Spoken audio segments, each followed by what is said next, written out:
Oke, baik. Mumpung sekarang ada Pak Iwan, kita sedikit Q&A ya. Jadi Pak Iwan ini pengalaman di Jepangnya sudah malang melintang ya, sudah banyak makan asam garam, asam garam di Jepang. Pak Iwan boleh sedikit cerita mungkin pertama kali ke Jepang ya dulu, seperti apa, gimana? Oh, yang betul-betul pertama kali ya ke Jepang itu misi kebudayaan, pertukaran kebudayaan Indonesia Jepang. Saya waktu kuliah di UPI dulu aktif di ada namanya Kabumi itu. Kabumi itu ekskul kegiatan mahasiswa. UKM ya, UKM mahasiswa. itu kegiatan mahasiswa yang bergerak di bidang kesenian. Saya waktu itu aktif di sana dan terpilih buat ikut pentas ke Jepang. Nah, itu waktu itu sih pendek ya, cuma 10 harian ya. Setelah itu saya merasa tertarik ke Jepang.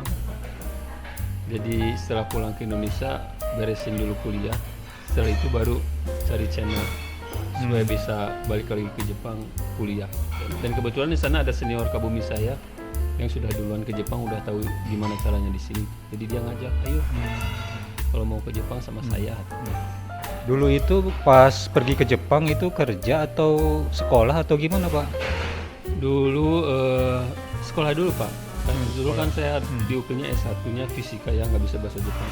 Jadi awalnya saya sekolah bahasa Jepang. Sekolah dulu. bahasa Jepang. Ya 2 tahun. Jadi betul-betul dari nol saya, katakana hiragana juga nggak bisa baca sih waktu itu. 2 tahun dulu sekolah bahasa. Nah sambil sekolah bahasa saya kan arubaito juga ya, cari duit buat nutupin biaya sekolah. Terus juga belajar buat ujian masuk S2 negeri ya waktu itu. Dan alhamdulillah saya setelah setahun setengah sekolah bahasa ikut ujian keterima di negeri ya, di S2. Oh, S2-nya di Universitas Negeri ya? Gitu. Ya, namanya Shizuoka University. Shizuoka University. Wah. Ya. Sangat terkenal ya di Shizuoka. Lumayan ya. Ya. Nah, ini kan banyak teman-teman nih yang pengen pergi ke Jepang gitu, yang pengen sekolah seperti Pak Iwan gitu. Ya. Kiat-kiatnya nih seperti apa sih supaya bisa berangkat ke Jepang tuh? Oh. Ya, yang pertama kiat-kiatnya kalau bahasa Sunda harus kiat ka era. Soalnya saya juga waktu itu saya udah buang gelar saya dulu S1 lah atau apa, datang ke sini Dari nol gitu. dari nol. Saya kerja part time juga di pabrik.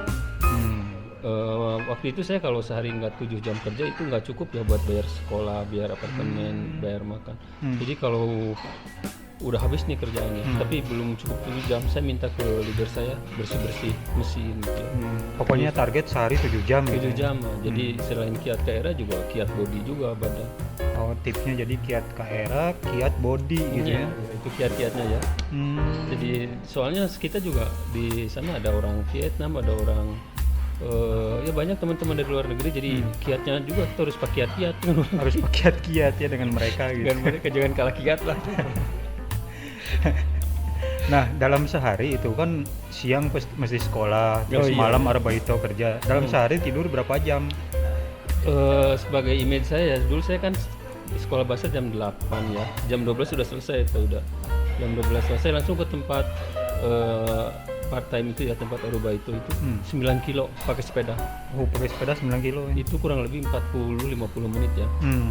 Jadi cuma ada waktu 10 menit buat makan siang 10 menit, ganti seragam jam 1 udah masuk part time kerja baito. Nanti pulang jam 9 malam kan, nyampe rumah jam 10. Setelah itu goreng telur, masak nasi, ngerjain PR. Ya mungkin baru tidur jam 12 jam 1 ya, jam 6 udah bangun lagi. Paling 5 jam ya, 5-6 jam. Perjuangannya jadi di Jepang tuh nggak main-main ya, tidak seindah yang terlihat di media sosial Ya, atau di ini ya. Karena ya setiap orang punya latar belakang yang berbeda ya. Kalau saya secara ekonomi memang mengharuskan seperti itu ya. Mungkin beda lagi dengan beberapa orang yang di Indonesia sudah mapan, datang ke sini tidak terlalu, ya effortnya beda kali ya dengan waktu zaman saya Iya. dulu. Jadi begitu ya. Jadi ya itu untuk teman-teman nih yang pengen pergi ke Jepang gitu. Ya bagus sih punya cita-cita tinggi gitu ya, tapi selain cita-cita juga harus betul-betul mempersiapkan diri ya. Ya, Mental maupun betul, fisik terutama kan, itu ya, tidak di seindah Jepang. yang dibayang. Hmm. Tapi apa namanya, Saya merasa sih walaupun semuanya serba ya dalam tekanan ya pressure itu, tapi peluang setiap orang mempunyai kesempatan yang sama, lah Sama. maksud saya ya. Selama kita bisa memanfaatkan peluang itu, saya pikir bagus juga sih ya kalau menurut pengalaman saya sih di sini. Nah, untuk pengalaman kerja sendiri nih Pak Iwan, dulu ketika lulus S2 itu lanjut kerja di Jepang apa langsung pulang ke Indonesia aja? Saya pernah kerja di Jepang dulu Pak, udah 4 tahun.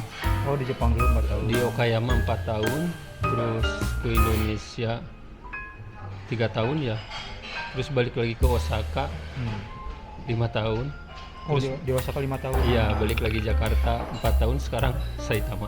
Oh, sekarang di Saitama Jadi- ya, kembali lagi ke Jepang. Ya, kasihan sih keluarga juga ya, bolak-balik. Nah, kelebihan kelemahannya nih perbandingan antara kerja di Indonesia dan di Jepang sendiri itu seperti apa sih?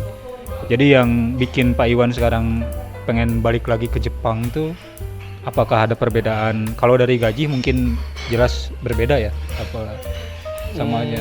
Ya, standar hidupnya juga udah beda ya. Kalau dari gaji jelas berbeda. Kelebihannya sih menurut saya kerja di Jepang itu selama kita serius mengerjakan apa yang menjadi tugas kita nggak usah peduli ke samping. Selama kita bekerja dengan jujur, bisa berkembang dengan bagus ya. Tapi kalau saya juga pengalaman kerja di Indonesia nggak terlalu banyak sih ya, cuma saya merasakan bahwa di Indonesia itu ya ke samping juga kita harus Iya, iya. banyak dukretnya gitu ya. Tapi sih untungnya terakhir posisi saya di Indonesia karena di direksi gitu ya, Iya, jadi iya. hubungan ke sampingnya tidak terlalu. Tidak terlalu. Ini justru yang kerasa itu atas bawahnya ya, pressernya ya. Seperti itu. Ya tapi ya itu resiko lah ya, dimanapun kita bekerja yang namanya pressure itu pasti ada ya.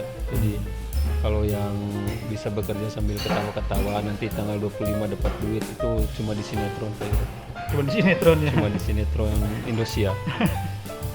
Tidak seindah itulah kata Tidak seindah itu ya. si Ferguson. Kata si Ferguson. Tapi ya sebagai orang profesional sih wajar ya Pak, kita dapat duit Ya. dan kita harus mengembalikan, seolah-olah kan perusahaan itu invest lah, bayar uang ke kita ya. Kita harus- menjual skill lah gitu ya, harus Nah, menjual skill. hubungan timbal balik pasti ayah sih Pak. Oke. Pak Iwan, nih, kesempatan yang sangat berharga sekali ya bisa ngobrol dengan Pak Iwan di sini, bisa berbagi pengalaman juga baik untuk saya maupun buat teman-teman ya yang pengen sekolah atau pengen bekerja di Jepang gitu. Hatur nuhun Pak Iwan, terima kasih atas waktu dan sharing pengalaman. Semoga sehat selalu, sukses selalu di Amin. Jepang. Ya. Hatur nuhun.